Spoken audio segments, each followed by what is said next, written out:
Welcome to the Leading at the Next Level podcast with Dove Development and Consulting, the show built to provide ongoing support for your leadership journey. Now, before we move into today's lesson, let's make sure, like we always do, that we're on the same page.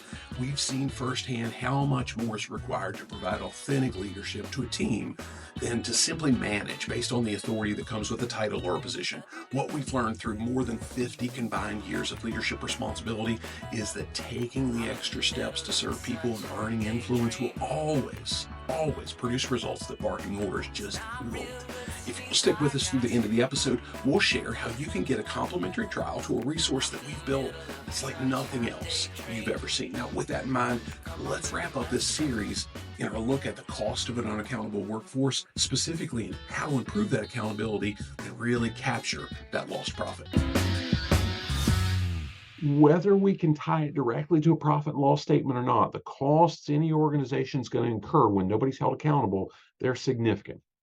Quite honestly, those costs can be so high, and I believe they can spread across so many different areas of a business, that it's almost impossible to imagine leaders not really recognizing the need. And I say almost impossible, but certainly not completely impossible, because it happens quite often. Now, as we looked in this process at how high turnover and constant recruiting kill profitability, I shared some of what I experienced during that last year and a half I was with a large manufacturing company. Now, I often reference that in that process, that last 18 months, I hired over 225 new employees just for that one facility at that time.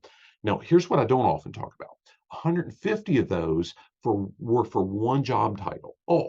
By the way, there were only 150 of those total positions within that job title across all shifts in that facility. So just in case you're not tracking with me on the math, that translates to 100% turnover in that position within that 18-month period. And oh, by the way, it was a position that played a critical role in the overall quality of the product that facility produced for the customers. It was a direct issue, and it was something we saw in quality reports and feedback and complaints quite frequently. So, and I could really easily tie that mess in one way or another back to every single profitability killer we've been working through here.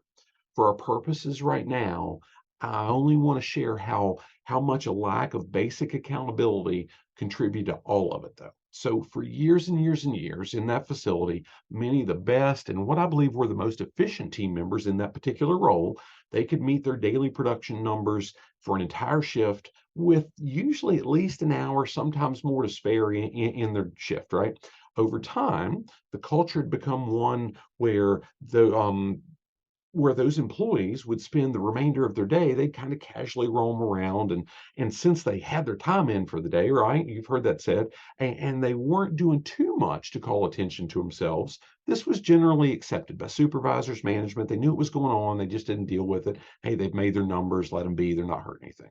Now, like in any workplace, the most tenured employees, they tend to set the tone for everybody else, not just for performance. They also set the tone for what's perceived as being okay to do. This was no different, not one bit. So a practice that was originally done by just a handful of the most proficient workers, it really became more the rule than the exception. Now, we ended up getting a new engineering manager. Gosh, I won't tell you the details because I don't want to track it back to him specifically, but he was really looking to make a name for himself as soon as he arrived. And he wasted no time signing his team of engineers to redo all the hourly rates for just about every piece of product that those folks were ever going to touch in their roles. Now, I'm not about to pretend that some level of this wasn't necessary, but gosh, the approach that they took left a whole bunch to be desired. Now, here's where I'll share that more than 20 years ago now, I learned such a powerful lesson on communication from a veterinarian. He told me that he could kill my dog, but if he were to tell me the right way, I'd bring every dog I ever had back to him. And he went on to say that he could save my dog's life, and if he told me the wrong way, I'd never bring a dog to him again. And I'd argue that same advice that he shared, it applied just as much to the approach they took in changing those processes too. And I won't tell you that they told him the right way. So they might have saved some dogs, but nobody ever wanted to come back to them. And again, I think that impacted the overall turnover in the role, but it certainly didn't do anything to fix the issue. So in spite of all that, even with the legitimate discrepancies in those new expectations. They took a pretty wide approach to some isolated issues, and it didn't always work out well. Very few of the team members, in spite of everything that went on, very few team members changed what had become a routine practice of really frequently visiting other workstations. And the lack of accountability came into play with how the majority of our supervisors and managers chose to handle it. Now, rather than simply addressing each team member who was somewhere other than they should have been doing anything but what they were getting paid for, the standard approach to dealing with it was to issue a disciplinary action to anybody whose monthly productivity number fell below expectation for the month. So, and step number two was if they didn't bring their 3 month average up to what it needed to be the next month, then they'd get a second level written warning. And if a third month it came, they'd get a final written warning. And if it went 4 months straight, then they were issued a termination. Now, don't hear me wrong. I'm not making excuses for anybody that wasn't meeting expectations. Quite frankly, the majority of the productivity numbers were still very, very achievable. However, there were more than a few issues that could occasionally contribute to somebody missing their quota. But even then, we had processes in place that could address it, write them off, and it wouldn't impact their overall productivity number. Um, but this still created a tremendous amount of turmoil because we weren't following those stupid processes. And it led to quite a few long term, solid team members losing their job over the course of several really, really tense months. It was just an ugly situation. Now, if there were a culture of accountability, the supervisors and the managers, all they would have done is address the team members that they saw out of the work area immediately and every single time they saw them out of the work area. Gosh, I encourage that over and over and over, but to no avail. Now, by not holding those team members accountable for the one thing that was directly contributing to them not meeting their production expectations, the supervisors and managers were in fact condoning that behavior and contributing to all the other issues. If they just addressed this specific behavior directly with simple warnings to start and then progressive disciplinary if it continued, anybody intent on repeating the unacceptable behavior, they'd have been dealt with in days or even weeks rather than it taking months. And quite frankly, it would have been a lot less drama and a lot less finger pointing from department to department. Now, don't misunderstand me here. I'm sharing an experience that I lived through. I'm not placing blame. I'm convinced that this was really a matter of those supervisors and managers not truly understanding how to hold those team members accountable. I don't believe they'd ever been provided with the tools that they needed to maintain high expectations or to balance their candor and care when they had those tough conversations. And I know they're not the only ones that struggle with this. So that's exactly what we need to do as we wrap this up. And we finalize this look at how a lack of accountability can kill profitability in really any organization. So, strangely enough, when I have those conversations, at first glance, and sometimes second and third, unfortunately, my emphasis on addressing specific behaviors that are in direct conflict with expected performance standards often seem to be interpreted as insistence on, say, throwing the proverbial baby out with the bathwater. Many supervisors, managers, gosh, even some casual readers of different work I put out, they often assume that I'm advocating this firm and immediate disciplinary action up to and including termination every single time, no exceptions, without consideration for any reason that can contribute. In fact, not so long ago, I'd written something for an industry magazine, and somebody felt the need to fill out a form on our website and tell me that I was supporting the woke culture for my views on holding people accountable. Dear God, I won't even go into that. Had they been local, I might would have followed, but that's a different story for another time. Now, again, I'm not suggesting that a leader's approach to improving accountability and capturing profit that's killed through it needs to be one where they're using that swift, stern disciplinary measures over and over and over. There are indeed, though, times where they're going to need to do this. Quite frankly, I don't believe it should ever be knee-jerk, though. I think we need to think through it. And I believe one of the most effective ways I've ever seen of building that culture of accountability is simply by having a direct conversation addressing the behavior in question. Now, here's where I want you to notice I said the behavior. I'll say it again. I said the behavior in question rather than the individual responsible for the behavior. Now, don't misunderstand this. This isn't where we call the entire group together to talk about the issue as a group and consider it done. I've been in those group meetings more than a few times, and I believe it's a really, really effective way of pissing all the people off who are doing their jobs when we won't address it one-on-one with the individual that's fallen short of expectations. As leaders, we have to address unacceptable behavior with that individual. We've got to do it directly. We've got to do it one-on-one. In doing that, though, the best results I've ever seen have come from isolating what they did separately from who they are as an individual. And again, gosh, this should never be a personal attack. It should be a scenario of here's the specific behavior.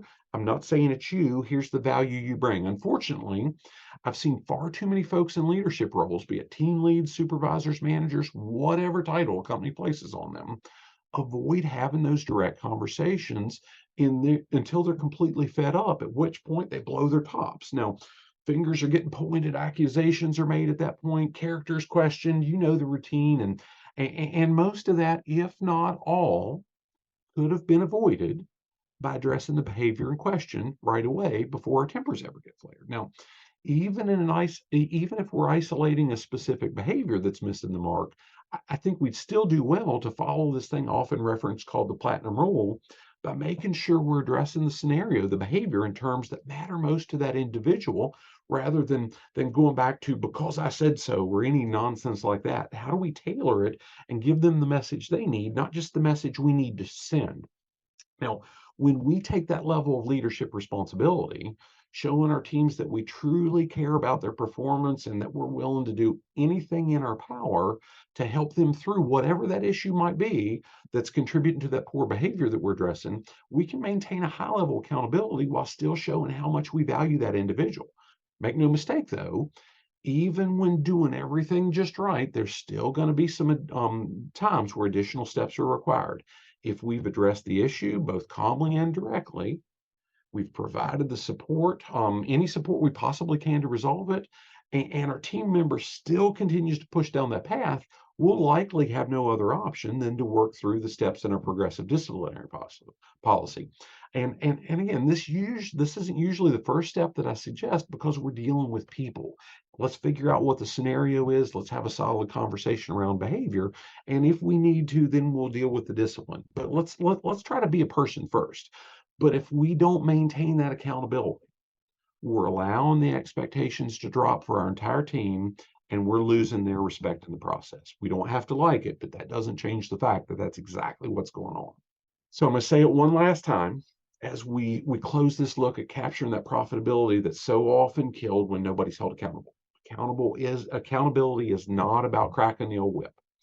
In fact, again, I think the most effective leaders that I've ever had the pleasure of working directly with or even studying from a distance were never the ones that made the decision to be that person that's saying, I'm going to discipline people. I'm issuing this disciplinary action when they're not performing as expected. The best leaders that I've ever known did everything in their power to avoid those disciplinary steps. But when their hands were forced, they most certainly did take the action necessary. Now, here's where you might be thinking, hold on, Wes, you just said they didn't make the decision to discipline folks. And in the very next sentence, you said that they did discipline folks. You got to pick one. You can't have it both ways. Effective leaders do not make the decision to issue disciplinary action, but they absolutely do hold their team members accountable for choosing to use behavior that warrants disciplinary actions. There's a difference. If the individual's using the behavior, they're holding them accountable for the decisions they need. They made that choice. The leader's not. That said, I've still seen some of the best leaders I've ever worked with really struggle as they prepared to deliver a tough conversation that's going to have a negative impact on somebody's career, but they've still done it because it's part of their responsibility. They did it compassionately, they did it candidly, and they did it consistently in how they held every other team member accountable to those same expectations. But that was just part of what made them effective leaders. Now, as I mentioned before, holding somebody accountable doesn't have to turn into a fight. Truth be told, it should be anything but a fight. If we've maintained clear expectations and accountability along the way, a conversation around accountability is absolutely going to be calm, and it's probably going to be expected. When we sit down with somebody, they know what's coming. The majority of the situations that reach that boiling point only get there because the person with the leadership responsibility has chosen repeatedly not to address what they should have been addressing all along. The best leaders who maintain high levels of accountability and have teams that routinely exceed expectations are not the ones who address issues. They're not only are not only the ones that address issues immediately, they're also the ones who work directly with the individual to identify any type of support that they can provide to avoid ever having to address it again, or even anything similar like that. So there's looking at, hey, what can I do to help you move forward, that this is never an issue again, that you're exceeding expectations in everything we do. Those leaders do indeed create a culture of high accountability within their teams, but they also earn a tremendous amount of engagement and loyalty from their team members because their actions show how much they're willing to invest in that team member's success, that individual one, but the others watching it see it as well. Now, I'm not going to bother asking you um, if you understand how much that impacts this particular profitability killer. I'm sure you get it. I'm also sure that you can see how building this kind of accountability in your culture can help address many of the other profitability killers that we've looked through leading up to this point. Now, with all this to work from, I'm going to say that there's two more. Again, we've touched on a number of profitability killers. I feel like there are two more things that I've seen kill a lot of profitability for far too many organizations: how people were trained and how people will get promoted. We're going to address both in the next couple lessons that I share, but we're not going to do it in that order. Thanks for listening to the Leading at the Next Level podcast. If you'd like to go deeper in anything that we've shared here, or you just need continuing education credits for your professional credentials, send us an email at admin@dove-development.net, and we'd be happy to hook you up with a 45-day all-access trial to our complete Leading at the Next Level program at no cost. That full program, gosh, it includes well over 100 hours of digital lessons complete with slides and action-based assessments to really help you capture measurable bottom line improvements in your organization. It also includes live lessons each month that close, which aren't recorded, with live Q&A, so we can really help you identify the specific action steps that you want to take to lead your team more effectively.